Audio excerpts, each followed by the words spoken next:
I think it's a same turtle. And he's alive in here. Look at him. Buddy. He was almost drowning again. I'm going to take him in my boat and take him home because I put him here along the river and he's got back down here. This is the same turtle. I'm just going to take him. I have a big, like, wildlife preserve piece of property behind my house, like, I don't know, 10 acres, I think. It's just right behind, it's all wooded, and there's a creek that runs through it. I'm going to take him up there. That'll be a nice home for him. I don't want to have to worry about him drowning. I'll get some more clips of him. I can't believe I found this daggone thing again. I put him clear up on top of the lip of the bank right here. Clear up in there, like 50 yards up and away from the river, and he's back down here. Take him with us later. You know what, folks? I've saved it. See, we got a bunch of boat traffic, and he was in the water, and there was a lip of sand, and he was struggling to get up over it. He almost drowned again, the poor guy. And the first time I found him, it's in a video this month, he was stuck in the mud when the water went down, and there was no way he was getting out. He'd have been dead on that one. So since I found this old boy twice under the circumstances, I'm in West Virginia now. I'm gonna take him home. I've saved his life twice. I got a big aquarium. I'll feed him real good. He's probably needs some food. I'll see what, I think they eat tomatoes and fruit, and I'll get him all kinds of good stuff to eat and get him fattened up, and then we'll release him back out behind my house. But I'll keep him for a while because I have a big, like, 70-gallon fish tank that's empty that I had Squirrel Man in for a little while, and I'll put him in that and give him some water, and then we can get some clips of him for future videos. And you guys, I'll get his shell all cleaned up, and the poor old boy's in there and he's alive. Heck, when his little nostrils there was like bubbles, water bubbles coming out of him when I picked him up. So hopefully we can get him back on track, and we'll get him released someplace where he's not going to drown by the river. The poor old guy. Later. See, look down in there. Turtle Man's got his head out. When I was scraping, the gravel was coming out from the shore. Turtle Man came out of hiding. Look at him. You know, let's get him home and I'll feed him up. We got another channel mascot, Turtle Man. Later. Look at him. He's okay. There he comes. Hey, buddy. I'll get back at you. I'm going to where I found them bird points next. This was my first hunt of the day. I just found a pocket full of flint and Turtle Man. Later. Look here.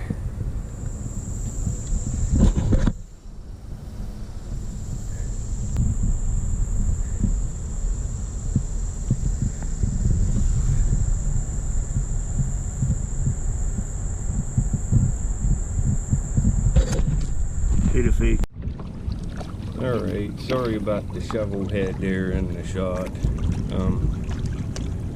I can't move right now. This kayak's a lot smaller than the other one. It won't fit inside. But I'm heading out to this spot. It's a really hot day.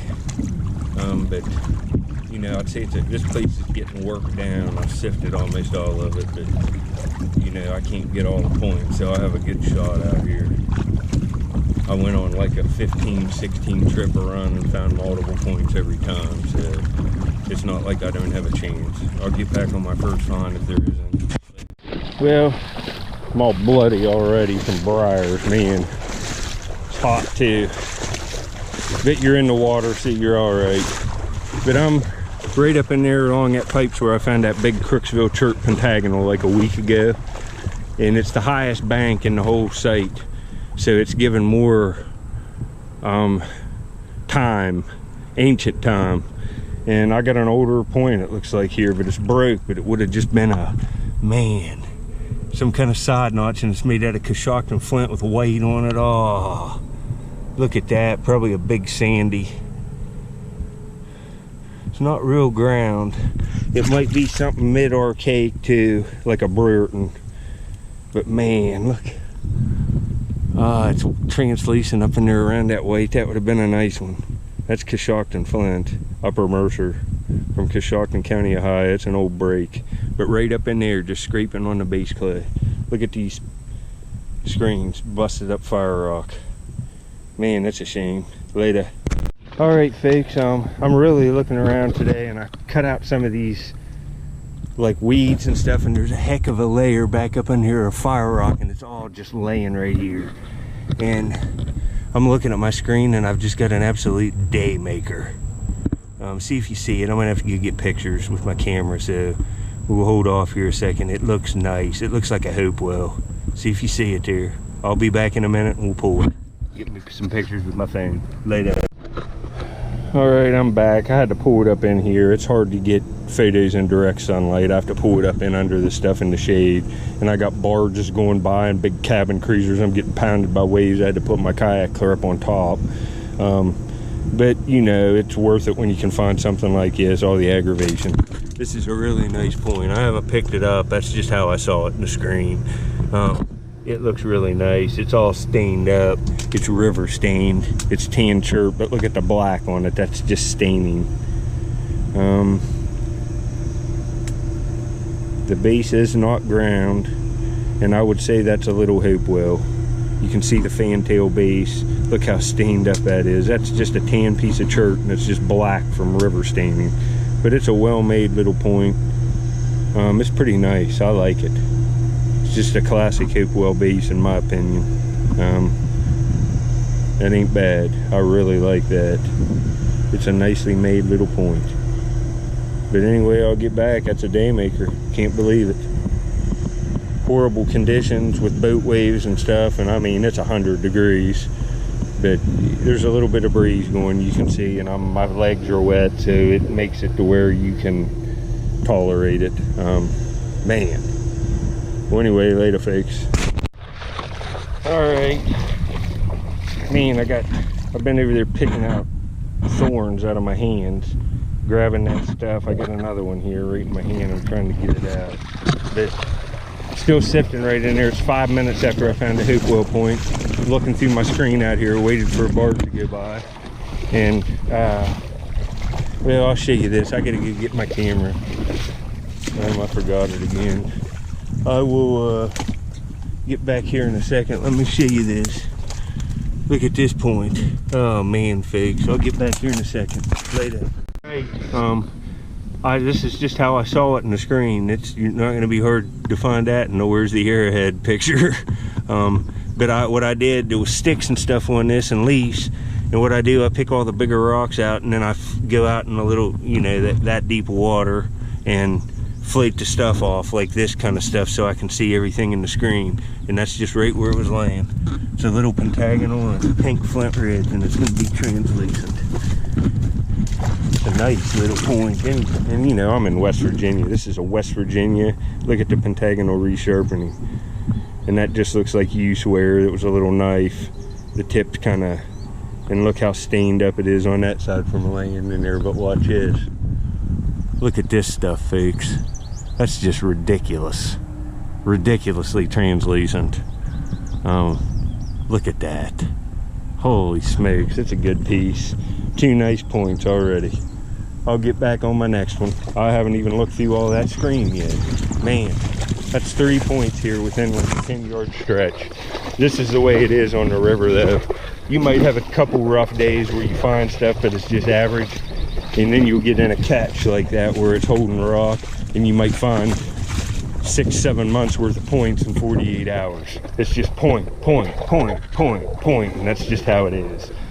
Might get on to 20 here, I don't know, but I'll maybe put another artifact on this video and then I'll call it a day. These are nice points. Later. All right, here's the stuff I picked up in a few hours sifting. As you can see, there's just lots of beautifully translucent flakes, and not lots, but I didn't save it all today. It's so stinking hot. There's a little preform. There's another one. Right here's a piece of pottery. It's just a piece. You can see it's even got some lines engraved on it, but I got a beautiful translucent pink Flint Ridge pentagonal. I got a tan chert. This might even be, it is around the edges a little bit, like a real nice glossy tan river stained up Hopewell. And I see got this side notch. It might be a big sandy, might be something a little later, middle Archaeology, Burton. Can't really tell, it's not ground, so, but it's real nice flint. And success again. Had a couple hours, got out, found stuff on a day that I usually don't hunt because of the waves. I'm just getting out of here. I just been getting pounded with them and I'm exhausted. The waves wore me out today. I'm gonna surface on a few places here on the way out, but I'd say that'll be it. The waves hit this stuff and I have a chance of finding one just in any place like this. So I'm gonna look going out of here and I will get back when I get in. We'll check on roll. Right there's a flake of real high quality Flint Ridge flint. Real tiny flake. And when I get down on the base clay here like this, I'll look in my screen and there'll be thousands of just powdered Flint Ridge pieces that have settled down on this. So there was a big workshop here, and I think that's why there's so many nutting stones. But all I'm doing is scraping that layer off the base clay to find all this stuff. All of it's laying on the base clay, and that's the base clay right there. Can't really push into it too much. Everything lays on it, the coins and everything. Later, folks. All right, it's choppy water today. I'll try to hold this steady. Here's a look at the valley I'm looking. The high valley. This is looking south down the river right now. See how big and wide the valley is. Had a good day today. Got a couple nice points and it's bad conditions with the waves hitting the shore. It's hard to sift, but I still found artifacts. All right, I forgot to show you this. It's a little Flint Ridge perforator. You can see the needle tip on it there. It's another one. I found one of these like and showed it. I was away from my kayak, my GoPro, so I forgot to, but that's another find for today. I'm getting ready to load my kayak up and get up here to the bank here. Later. All right, I'm back. Here's that other perforator I was telling you I just found, and here's the one from this video, and you can see there's other ones in here. This is the nicest one. Check out that one. But added one more piece of this. There's another little one right there below it. There's 3 real recent perforators. But here we go. On this frame there's all these pentagonals, and I found this little pentagonal in there today, and it's a sharpened down one, but it's what it is. It's a pentagonal knife. It's made of Flint Ridge. It's just exhausted. But right a few days ago, like I don't know, within the last like 7 days, 7-8 days, I found this one maybe 3 steps off of it. I went to the right and cleared out them bushes, and here's another one that's just wow. It's Crooksville Chert too, and these are all pentagonals here in the middle. There's another broken Flint Ridge one. These are the dart points here. I found these like 2 miles upriver, but the same side on West Virginia, and the site still as far down south as I am. I'm still finding the stuff. There's a huge pentagonal and pentagonal dart point site there, but you can see here they are, pentagonal knife right here. They are mid-archaic 6,500 to 4,000 BP before present, and you can see right there this one's made of Flint Ridge as well. That one I got sharpened off a little more. You can see on this one big time there's the pentagonal on it, and that's Crooksville Chert as well. This one you can really see it, but you can see them there. That's pretty nice to find multiple points that are all related. So there's a Coshocton Chert one, black canola. You can see what they're valued at. They're pretty scarce for most people, but I find a bunch of them in the places I look. It's a common type for me. That's a good one, and try to find one made out of that material for sale. You will not. You have to look a long time. These are all pentagonal dart points in here. Lots of good pieces. But I got this Hopewell too, and we'll do the Hopewells in the book next. Let me find them and I'll get back later. Alright, here's the Hopewell points. You can see it's just pretty much right on. Little fantail base. This is a pretty nice point. You can see they're woodland, Hopewell, woodland, 2,500 to 1,500 years before present, BP. You can see them here. They're really nice points. Midwestern to eastern states is the location. A large size, broad corner notch point that is similar to Snyder's, made by the Hopewell culture. You can see I have ones this big. I've showed them before. I have one that almost looks like that, but the base is more even. That's a good find. It's really stained up. But another success today for sure. Some good stuff. Also got this. This is probably a big sandy or a Burt, and I'll have to find more there. This isn't ground, but I'd have to see a more cross section of them, and of course an old break. That's too bad. But good points today, folks. Later.